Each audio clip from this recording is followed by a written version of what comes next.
In July 1950, during the early days of the Korean War, hundreds of South Korean refugees were massacred by U.S. forces near the village of No Gun Ri.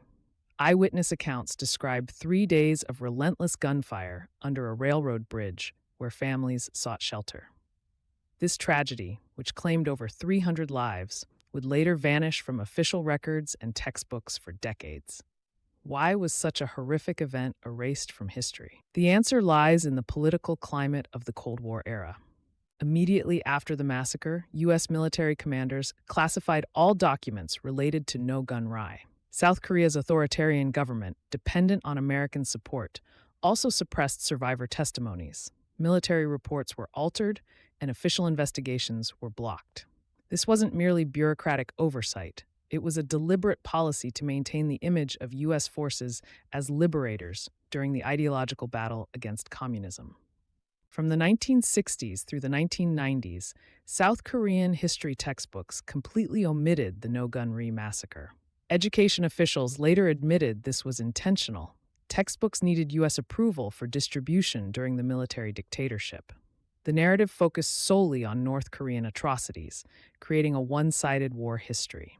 This educational vacuum meant generations grew up unaware of their own country's civilian tragedy. In the 1990s, as South Korea democratized, elderly survivors began sharing their traumatic memories. Chung Koo-ho, who lost 11 family members at age 12, became a key witness. Their testimonies revealed consistent details: how U.S. soldiers herded refugees into the kill zone, how aircraft strafed them first, then infantry finished the job.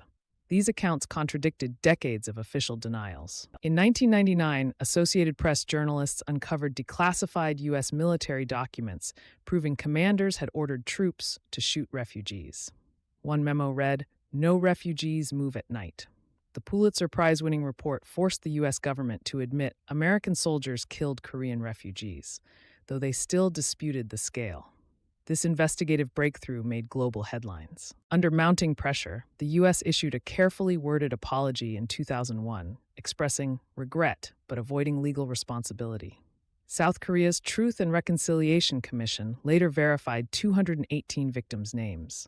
Memorials were built at No Gun Ri, including a haunting tunnel sculpture where the killings occurred. Yet, no U.S. soldiers faced prosecution. The apology emphasized it was a different time. By the 2010s, revised South Korean textbooks included brief but explicit mentions of No Gun Ri. The descriptions remain cautious, often noting the ongoing historical debate. Teachers now face the challenge of explaining why this event was hidden for 50 years. The current narrative balances Cold War context with the human cost, a significant shift from complete erasure. No Gun Ri wasn't unique. It exemplifies how wartime atrocities against civilians get suppressed when inconvenient to powerful narratives. Similar patterns appear in Japan's denial of World War II crimes or Turkey's stance on the Armenian genocide. What makes No Gun Ri remarkable is how victims overcame both foreign and domestic censorship to reclaim their place in history. The No Gun Ri story answers our opening question. Truths disappear when governments prioritize political expediency over accountability. But as survivors proved, even decades later, justice demands persistent truth-telling. Today's textbooks include No Gun Ri not just to record history, but to teach that no alliance or ideology justifies silencing victims.